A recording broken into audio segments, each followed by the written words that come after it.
Hello నమస్తే, welcome to our channel. నేను మీ అనిల్. చిన్నారి జాహ్నవి కాకినాడ జిల్లా తుని మండలం సిహెచ్ ఆగ్రహానికి చెందిన పామాయిల్ తోటలో కాపలాగా ఉండేటువంటి గణేష్ భవానీ దంపతుల కుమార్తె 2 సంవత్సరాల ఈ చిన్నారి జాహ్నవి. ఈ జాహ్నవి అంశం ఏదైతుందో ప్రస్తుతం దేశవ్యాప్తంగా చర్చకు దారితీసింది. మొన్నటి వరకు కూడా కేవలం 2 తెలుగు రాష్ట్రాల ప్రజలకే ఈ పాప వార్త తెలిసుండేది. అయితే పాప తప్పిపోయి నేటికి 33 రోజులు కావస్తూ ఉంది. అంటే నెల పైన 3 రోజులు కావస్తూ ఉంది. అయినా ఇప్పటికీ పాప ఆచూకీ లభించకపోవడంతో ఒక్కసారిగా దేశవ్యాప్తంగా ఈ పాప అంశం చర్చకు వచ్చిందని చెప్పుకోవాలి. ఏంటి, ఒక పాప తప్పిపోతే ఇన్ని రోజులైనా ఇంకా దొరకలేదా? మరి ఇంతకీ పాప ఏమైనట్టు? పోలీసులు అయితే ప్రస్తుతానికి చాలా ఒక డౌన్ అయిపోయారు. రిక్వెస్ట్ చేస్తూ ఉన్నారు, ఆల్మోస్ట్ ఇక బదిలాడుతూ ఉన్నారు. పాప దొరికితే మాకు ఇచ్చేయండి దయచేసి ప్లీజ్. మీ మీద కేసు కూడా పెట్టాం. పాపను మీరు ఇన్ని రోజులు మీ దగ్గర పెట్టుకున్నట్టుగా, పాపను ఎత్తుకపోయినట్టుగా, పాపను కిడ్నాప్ చేసినట్టుగా మీ పేరు కూడా కనీసం బయట చెప్పాం. అసలు మీ మీద కేసు కూడా ఏం పెట్టాం. దయచేసి పాప మంచిగా ఉండడమే మన అందరికి కావాలి. మీరు మా దగ్గరికి రావడం మీకు భయం అనిపిస్తే ఎప్పుడు డైరెక్ట్ పాప ఒక దగ్గర పెట్టి మాకు ఇన్ఫర్మేషన్ ఇరి, మేము వెళ్ళి అక్కడ వెళ్ళి పాపని తీసుకొచ్చుకుంటాం. అంతేగాని మేము మీ మీద కేసు పెట్టాం. మీ పేరు కూడా కనీసం సమాజానికి, సొసైటీకి తెలియకుండా దీన్ని కప్పిపెట్టిస్తామని చెప్పేసి పోలీసులు ఆల్మోస్ట్ రిక్వెస్ట్ చేస్తూ ఉన్నారు, బదులాడుతూ ఉన్నారు. వాళ్ళు చేసేటువంటి ప్రయత్నాలు అన్నీ చేసేసారు. ఎన్ని రకాలుగా ప్రయత్నాలు చేయాలో అన్ని రకాలుగా ప్రయత్నాలు చేసేసారు. ఎన్నో టీములు పనిచేసినాయి పాప చిన్నారి విషయంలో. అయినా జాహ్నవి ఎక్కడున్నావు తల్లి అనేటువంటి ఇంకో క్వశ్చన్ మార్కే ఉంది ఇప్పటికి కూడా. మరి ఇంతకు ఏమైనట్టు పాప? మరి ఇంతకు ఏమైనట్టు?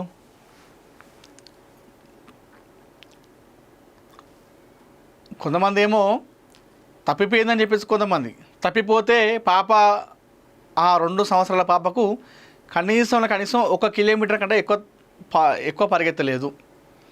తప్పిపోతే ఇన్ని రోజులకు ఖచ్చితంగా పాప దొరికేది. ఎందుకంటే అక్కడ చుట్టుపక్కల కొండ ప్రాంతం అది మొత్తం కూడా జల్లెడబట్టిరు. పోలీస్ టీము, అగ్నిమాపక టీము, అటవీ శాఖ, ఎన్డీఆర్ఎఫ్, ఎస్డీఆర్ఎఫ్, హనుమాన్ టీం, ఇంకా కొంతమంది స్థానికులు స్వచ్ఛందంగా వచ్చి పాల్గొని అక్కడ పాప కోసం వెతికిరు. తప్పిపోతే పాప అక్కడ దొరికేది. లేదు అటవీ మృగాలు దాడి చేసినాయి, కొండ చిలువ ముంగిందని చెప్పేసి అట్లా అన్నారు.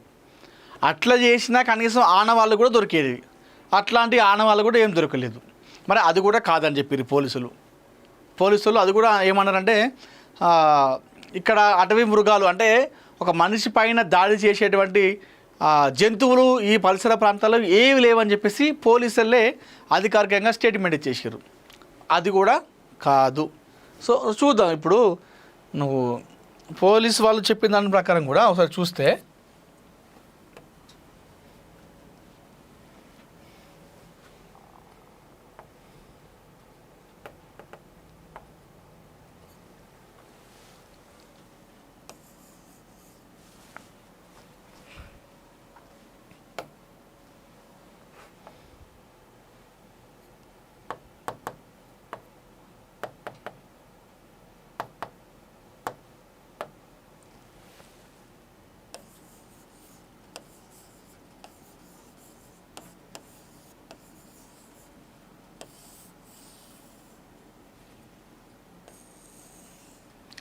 జాహ్నవిలో పోలీసు వాళ్ళు చెప్తుంది మనం చూసుకుంటే, ఒకటి పాప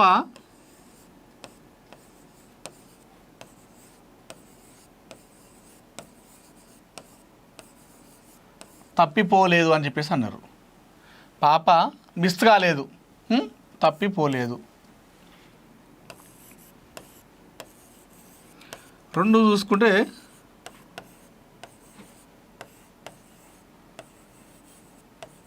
జంతువుల దాడి కూడా లేదు అని చెప్పేసి పోలీసు వాళ్ళు చెప్పడం జరిగింది. అదేవిధంగా పాప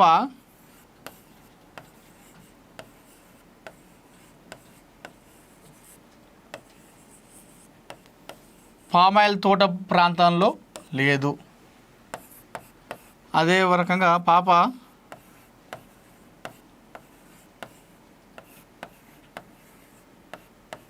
కొండ ప్రాంతంలో లేదు. ఇవన్నీ పోలీస్ వాళ్ళు కూడా చెప్పడం జరిగింది. అదేవిధంగా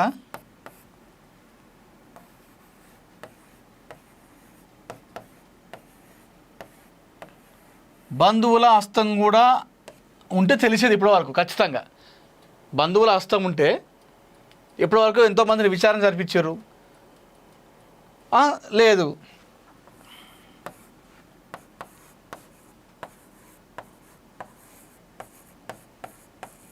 స్థానికుల హస్తం కూడా ఉండే అవకాశం లేదు. ఎందుకంటే స్థానికులు ఎవరు చేసినా కూడా ఇప్పటికీ ఆ ఊర్లో విచారించే ఉంటారు. ఖచ్చితంగా ఆ ఫోన్ ట్రేస్ చేస్తే ఆధారంగా దొరికే ఉంటారు. ఇవన్నీ కూడా లేవని చెప్పేసి చెప్తా ఉన్నారు. ఎవరో ఫోన్ లేని వాళ్ళ దగ్గరనే పాప ఉందని చెప్పి చెప్తా ఉన్నారు. మరీ ముఖ్యంగా పోలీసులు చెప్తుంది ఏంటంటే, అయితే ఒకటి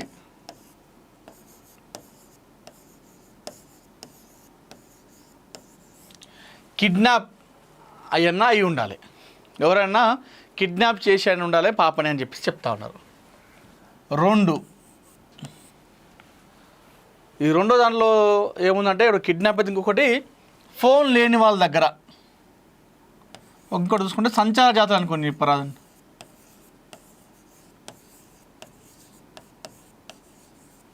సంచార జాతుల దగ్గర ఉండే అవకాశం ఉన్నట్టుగా పోలీసులు భావిస్తున్నారు. 3 చూసుకుంటే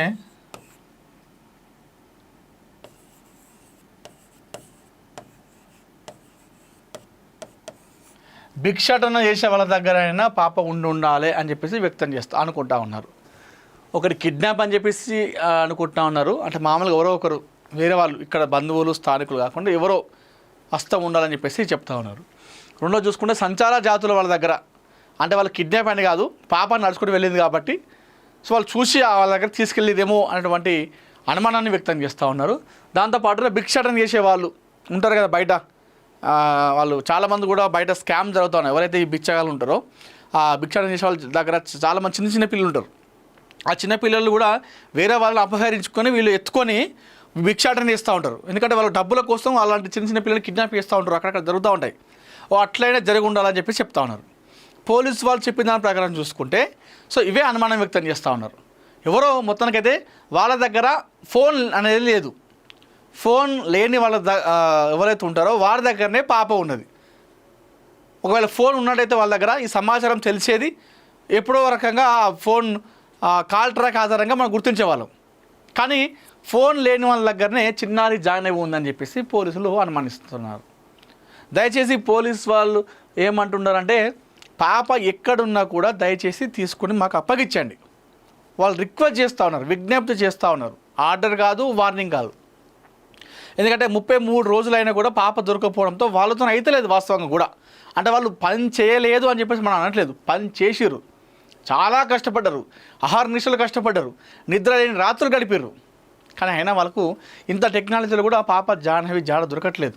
సో వాళ్ళు ప్రెస్ మీట్ పెట్టి రిక్వెస్ట్ చేస్తూ ఉన్నారు, దయచేసి పాప ఎక్కడ ఉంటే మాకు అప్పగించండి. మీ పేరు సొసైటీకి తెలియనీయం, మీ పేరును కప్పిపుచ్చుతాం, పలానా వ్యక్తులే పాపను కిడ్నాప్ చేసినట్టుగా అన్నట్టుగా మీ పేరును బయటకు చెప్పాము, మీ మీద ఎలాంటి కేసు కూడా పెట్టాము, మాకు పాపను అప్పగించండి. కొంతమంది ఏంటంటే, అయ్యో ఇన్ని రోజులు పాప మా దగ్గర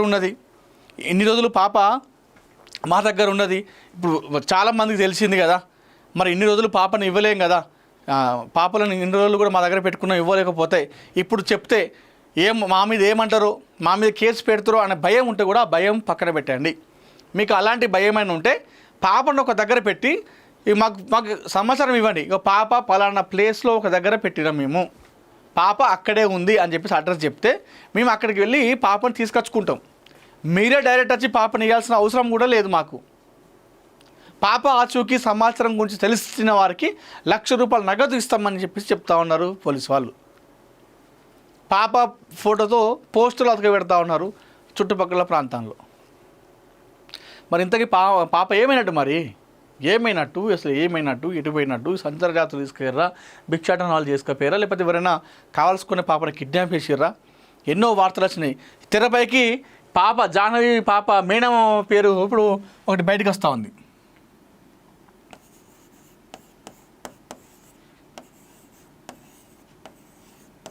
మేనమామ కోటేశ్వరరావు అది పేరు ఉంది. మనోడు ఏం చేసిండు, చిన్నారి జాహ్నవి పాప మేనమామ. అయితే మొన్న అతను స్వేచ్ఛ అగ్రహారంలో ఇట్లా పోతుంటే ఆయనకు ఒక కారు గట్టి గుద్దింది. పోతుంటే కారు వచ్చి గుద్దింది. అయితే ఆ గుద్దిన తర్వాత మనోడు ఏం చేసిండు, చిన్నారి జాహ్నవి మేనమామ ఇది ఖచ్చితంగా కావాల్సుకొని ఇది వాంటెడ్లీ కానీ నన్ను యాక్సిడెంట్ చేసారు, నన్ను చంపాలనే చూసారు. సో ఇదంతా కూడా మా కోడల్ని చిన్నారి జాహ్నవిని ఎప్పుడైతే తను కనిపించకుండా పోయిందో అప్పుడు ఒక సీసీటీవీ ఫుటేజ్లో ఒక కియా కారు కనిపించింది. ఆ కియా కారును ఇప్పుడు నన్ను యాక్సిడెంట్ చేసినటువంటి కారు రెండు కూడా ఒకటే కారు. అంటే పాపను ఎవరో కావాల్సుకునే కిడ్నాప్ చేసిరు, అదే కారు ఇప్పుడు నన్ను చంపడానికి ప్రయత్నం చేసింది అని చెప్పేసి మనోడు ఏం చేసిండు, చిన్నారి జాహ్నవి మేనమామ మీడియా వాళ్ళకు సమాచారం ఇచ్చిండు. మీడియాకు సమాచారం ఇవ్వడంతో మీడియాలో రకరకాల వార్తలు వచ్చినాయి. ఆ కియా కారు అనుమానం ఏదైతే ఆ కియా కారులో ఉన్న అనుమానం అదే కారు గుద్దింది కాబట్టి ఆ కారు సీసీటీవీలో కనిపించింది కాబట్టి 2-3 రోజులు ఆ కారు అక్కడ కనిపించింది కాబట్టి ఇదే కారే సంబంధించిన వ్యక్తులే ఆ కారులో పాప కిడ్నాప్ చేసి ఇప్పుడు తన మేనమామను కూడా చంపే ప్రయత్నం చేసిరని చెప్పేసి అన్ని రకాలుగా వార్తలు రావడం జరిగింది. అయితే పోలీసు వాళ్ళు దీనిపైన విచారణ చేపట్టి వాళ్ళని ప్రశ్నిస్తే అక్కడ ఏదైతే పాపను అపహరించినప్పుడు సీసీటీవీలో ఉన్నటువంటి కియా కారు ఏదైతుందో ఆ కియా కారును ఈ మేనమామను డ్యాష్ ఇచ్చినటువంటి కియా కారు ఒకటి కాదు అని చెప్పేసి తేల్చేసిరు. అది ఉద్దేశపూర్వకంగా చేసిన యాక్సిడెంట్ కాదు, అది ప్రమాదవశాత్తు యాక్సిడెంట్ అని చెప్పేసి పోలీసు వాళ్ళు చెప్పడం జరిగింది. దీనిపైన వాళ్ళ మేనమామ కూడా మాట్లాడి సారీ ఇది నేను ఏదో గాబరగా చెప్పేసిన, ఇది వాంటెడ్గా చేసింది కాదు, ప్రమాదవశాత్తు నాకు యాక్సిడెంట్ అయిందే, నేను తప్పుగా మాట్లాడినా అని చెప్పేసి ఈ మేనమామ కూడా ఒప్పేసుకున్నాడు. అది వాస్తవంగా ఒక్కసారిగా ఇది వాళ్ళ మేనమామ ఈ సమాచారం బయటికి చెప్పడంతో మళ్ళొకసారి ఆశలు చిగురించినాయి. అది నిజమే కావచ్చు అని చెప్పేసి పోలీసు వాళ్ళు కూడా అనుకున్నారు. ఇక జనాలు అయితే ఓకే కేసు దగ్గరికి వచ్చినట్టు ఇక పాప దొరికినట్టు అని చెప్పేసి అనుకున్నారు. ఈ కియా కారు నన్ను గుద్దిన తర్వాత అదే అనుకున్నారు మొత్తం. ఇక ఓకే ఇక ఖచ్చితంగా కావాల్సుకునే గుద్దిండు, ఆ సీసీటీవీలో ఉంది కూడా ఇదే కియా కారు, ఇప్పుడు నన్నే చంప ప్రయత్నం చేసిరంటే ఖచ్చితంగా ఆ కారుకు సంబంధించినటువంటి వ్యక్తులే పాపని కిడ్నాప్ ఇచ్చారని చెప్పేసి మనోడు అనుకున్నాడు. మీడియాకి సమాచారం ఇచ్చిండు, అంత ఆగమాగమైంది. పోలీసులు అంతా కూడా ట్రాష్ ఫేక్ అని చెప్పేసి చెప్పేసారు. మరి ఇంతకీ మరి ఏమైనట్టు పాప ఏమైనట్టు? సంచార జాతుల దగ్గర ఉన్నా కూడా ఇప్పటికీ ఎవరో ఒకరు ఇన్ఫర్మేషన్ ఇచ్చేవాళ్ళు కదా.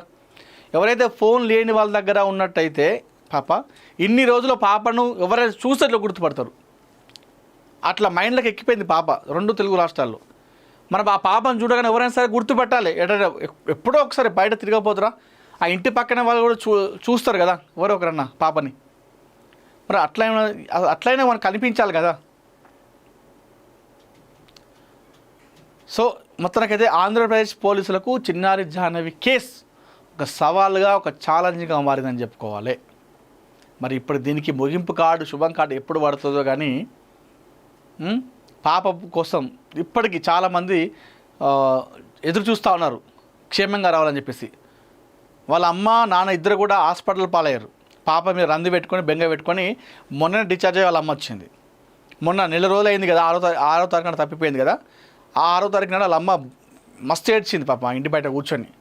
ఇక నా బిడ్డ దొరకదు కావచ్చు అని చెప్పేసి మస్తు ఏడ్చింది. ఇక నెల అవుతుంది నా బిడ్డ ఎక్కడుందో తిన్నదో ఏడున్నదో అని చెప్పేసి మస్తు ఏడిస్తే ఆ స్థానికులు బంధువులు వచ్చి ఆవిడను ఓదార్చే ప్రయత్నం చేశారు. చూద్దాం మరి ఈ కేసు ఎలా మలుపులు తిరుగుతుంది, ఇంకెన్ని ట్విస్టులు జరుగుతాయి, ఇంకెంతో దూరం పోతుందో మనం చూద్దాం. సరే ఏది ఏమైనప్పుడు కూడా చిన్నారి జాహ్నవి క్షేమంగా సురక్షితంగా రావాలని చెప్పేసి, ఇంటికి క్షేమంగా రావాలి, తన అమ్మ ఒడిలో కూర్చొని ఆడుకోవాలి, తన నాన్న బండి మీద కూర్చొని ఊరంతా చక్కర్లు కొట్టాలని చెప్పేసి మనస్ఫూర్తిగా మేము మనందరం ముక్త కంఠంతో కోరుకుందాం.